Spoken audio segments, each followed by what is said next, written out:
tema firman Tuhan, yaitu bersama Yesus kita pasti menang. Amin. Bersama Yesus, percayalah saudara dan saya, kita adalah pemenang-pemenang. Mari kita baca ayat pokoknya di dalam Mazmur 60 ayat yang ke-14. Dengan Allah akan kita lakukan perbuatan-perbuatan gagah perkasa, sebab Ia sendiri akan menginjak-injak para lawan kita. Ada amin, saudara? Haleluya. Janji Tuhan yang luar biasa disampaikan kepada kita. Dengan Allah kita akan melakukan perbuatan-perbuatan yang gagah perkasa, sebab Ia sendiri akan menginjak-injak para lawan kita. Haleluya. Saya ingin mengajak saudara melihat satu kisah anak sekolah minggu, yaitu pertempuran antara Daud dan Goliat. Pertempuran antara Daud dan Goliat ini adalah kisah yang sangat fenomenal, yang sangat spektakuler. Bagaimana seorang Daud yang masih muda kekanak-kanaan bisa merobohkan Goliat, pendekar yang sudah terkenal, yang sudah tidak tahu membunuh berapa orang ya. Tetapi saudara-saudara, kisah ini memberi inspirasi kepada kita bahwa benar firman Tuhan itu ya dan amin. Haleluya. Bahwa dengan Allah, saudara dan saya, kita juga bisa melakukan perbuatan-perbuatan yang gagah perkasa. Karena mungkin saat ini saudara menghadapi tantangan yang besar, bagaikan Goliat yang besar di hadapan saudara. Tapi percayalah, dengan Allah saudara dapat mengalahkan Goliat itu. Sebelum saya menginjak kepada rahasia kemenangan Daud, ada beberapa fakta yang perlu kita ketahui dari pertempuran ini. Fakta yang pertama, sehebat-hebatnya musuh pasti punya yang namanya titik kelemahan. Nah, saudara camkan ini. Kalau saudara melihat keadaan Goliat, maka rasanya Goliat itu sudah tidak mungkin bisa dikalahkan. Orangnya tinggi besar. Dikatakan ini menurut ukuran kita, dia itu tingginya 2,70 meter, hampir 3 meter. Dan dari kepala sampai kaki sudah begitu kuat gagah, masih ditutupi dengan segala perlindungan. Baju sirahnya aja kurang lebih beratnya itu, katakan 5.000 sikal itu kurang lebih saya hitung 57 kilogram. Ini Goliat baju sirahnya aja, belum ketopongnya, pelindung kaki, pelindung bahu, pelindung tangan, tombaknya aja, mata tombaknya itu kurang lebih 7 kilo.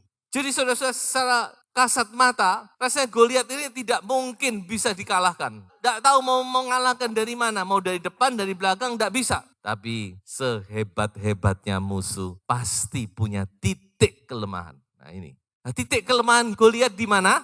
Di dahinya, tidak dilindungi sama dia. Nah, titik kelemahan ini kita harus bisa menemukan. Nah, perlu hikmat, makanya dikatakan orang yang berhikmat, orang yang bijak, dia bisa memanjat kota musuh. Walaupun kota itu dijaga, tentu ada satu bagian yang tidak dijaga. Nah, di situ orang berhikmat itu bisa naik. Jadi ini fakta pertama yang perlu saudara mengerti, sehebat-hebatnya musuh, dia punya titik kelemahan. Fakta kedua, ini berkenaan dengan kita sendiri. Apa fakta kedua itu? Yaitu saudara jangan sekali-kali meremehkan talenta atau karunia yang Anda miliki. Jadi Daud ini tidak bisa pegang pedang, tidak bisa pegang lembing, tidak bisa megang tombak, tidak bisa manah. Ini semua kan alat-alat pertempuran ini. Dia tidak tahu semuanya ini. Tapi dia cuma bisa satu, yaitu dia bisa mengumban. Ini yang dia pakai waktu dia menggembalakan anak kambing dombanya, dia cuma bawa umban, saudara. Jadi kalau ada musuh yang mau datang menyerang serigala, singa, beruang, dia pakai umbannya untuk mengusir. Jadi saudara, kita jangan sekali-kali meremehkan, mungkin kita punya keahlian yang kita pikir apa ini. Misalkan ini, saudara mungkin saya cuma bisa masak, atau saya cuma bisa bikin kue. Loh saudara-saudara, jangan saudara remehkan itu. Seorang yang terkenal di dunia, dicari oleh bintang-bintang film selebritis dunia. Dia bisanya apa? Dekorasi kue. Dicari orang-orang ternama di dunia. Jadi saudara-saudara, talenta karunia yang Tuhan sudah tanamkan di dalam setiap kehidupan saudara, itu berharga. Amin. Tinggal sekarang kita minta urapan Tuhan saja. Jadi talenta karunia harus plus urapan. Ya kalau kita cuma mengandalkan talenta karunia juga tidak jalan itu. Kita harus talenta karunia yang Tuhan beri plus urapan Roh Kudus. Daud ini diurapi.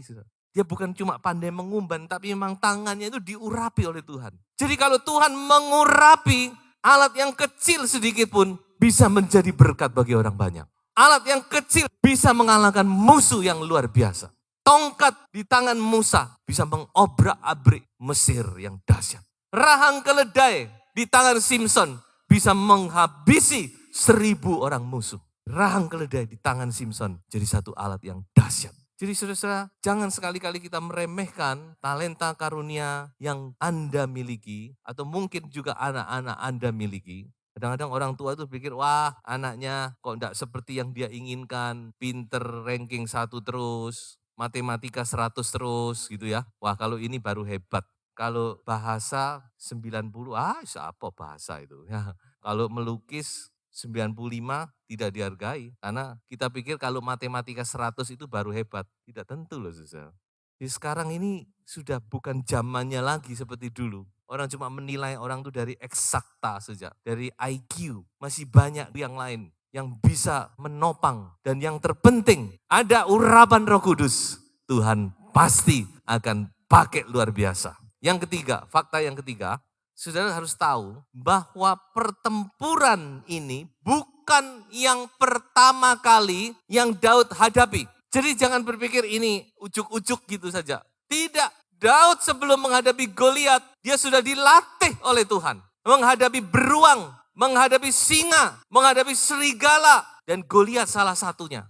Terlatih. Nah ini saudara. Ini fakta yang kita harus mengerti di balik pertempuran ini. Jadi Daud ini sudah terlatih. Dan siapa yang melatih Daud? Adalah Tuhan sendiri. Dari apa dia dilatih? Dari kesehari-hari. Makanya jangan remehkan itu. Kalau ada anak-anak muda, jangan pikir, kalau ini baru namanya proyek yang besar. Nah, kalau ini sepele. Lalu saudara ngerjakan asal-asalan. Wah, saudara akan rugi sendiri. Justru hal-hal yang ini, yang kita anggap sepele yang tidak ada artinya ini, mempersiapkan kita untuk menghadapi pertempuran yang sesungguhnya. Amin.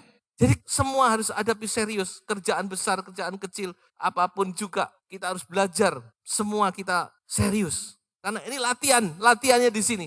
Daud dilatih sendiri oleh Tuhan. Makanya dia bilang, hari ini kamu pasti akan sama. Singa beruang telah dihajar oleh hambamu ini.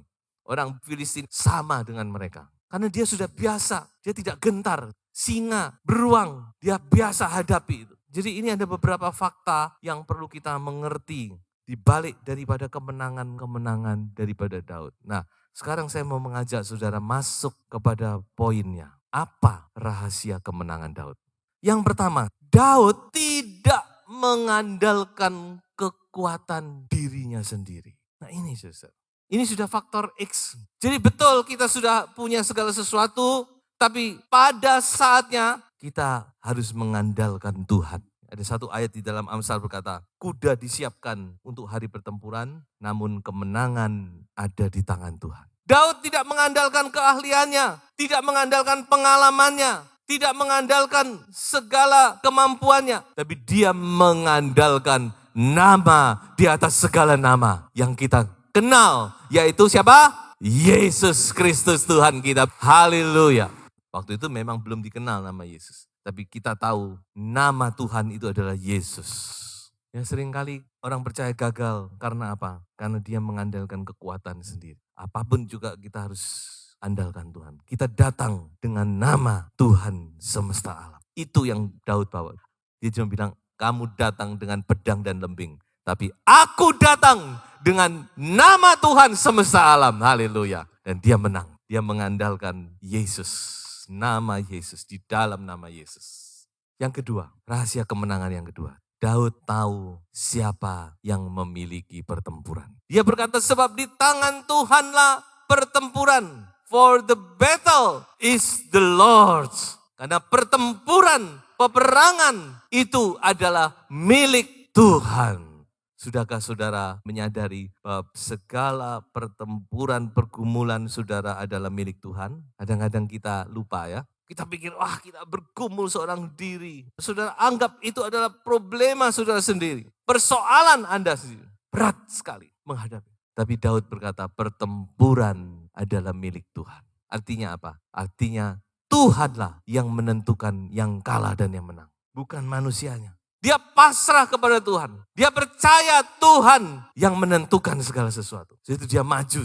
Saudara-saudara, percayalah bahwa segala pergumulan Anda yang Anda hadapi itu tidak luput dari genggaman tangan Tuhan. Masalah persoalan saudara, percayalah itu semua adalah milik Tuhan. Saudara dapat tinggal tenang, menyerah, pasrah kepada Tuhan. Dan saudara tetap maju dalam damai sejahtera, maju terus. Dan yang ketiga, Daud maju untuk menang. Ini sudah menyangkut apa? Menyangkut iman ini saudara.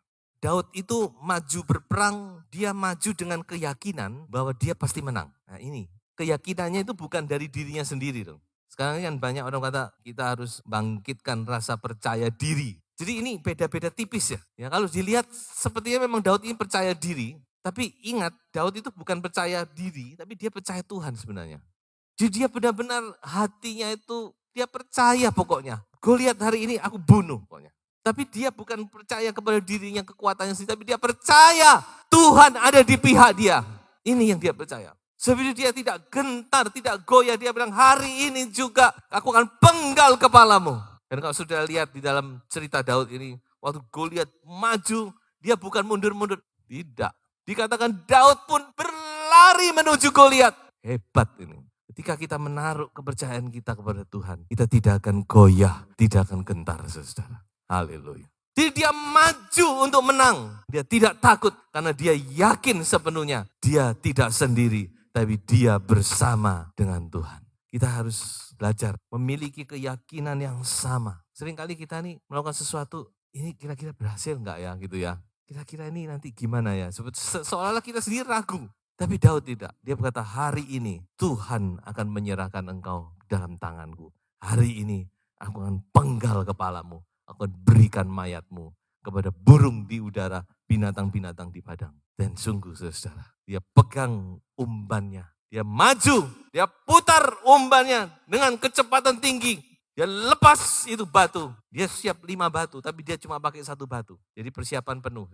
Dan batu itu langsung masuk ke dahi Goliat, jatuh. Cukup 1 batu, pasti kena. Dan kena saudara-saudara. Dan Goliat pun roboh, haleluya. Terpujilah nama Tuhan. Jadi luar biasa. Rahasia-rahasia kemenangan ini juga bisa menjadi milik saudara dan saya. Mungkin saudara menghadapi tantangan yang berat, saudara percayalah Tuhan yang disembah oleh Daud adalah sama dengan Tuhan yang kita sembah. Firman-Nya tidak pernah berubah. Prinsip-prinsip kebenaran itu ya dan amin. Kita pakai. Mengandalkan Tuhan.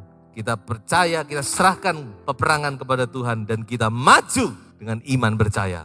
Dan pasti menang. Ayat terakhir, Roma 8 ayat 31. Jika Allah di pihak kita, siapakah yang akan melawan kita? Tidak ada. Tuhan memberkati.